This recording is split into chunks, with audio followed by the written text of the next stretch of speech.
كلاينت عمر جت شرفتنا طبعا.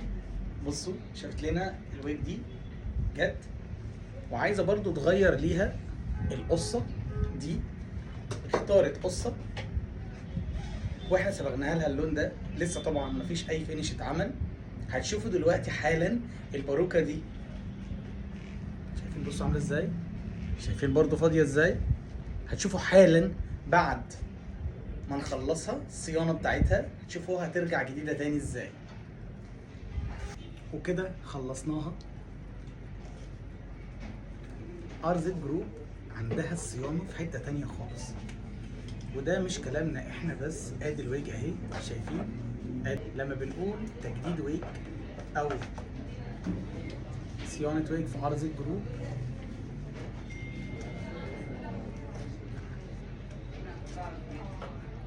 بصوا ادي كمان شكل الويج من قدام اهي.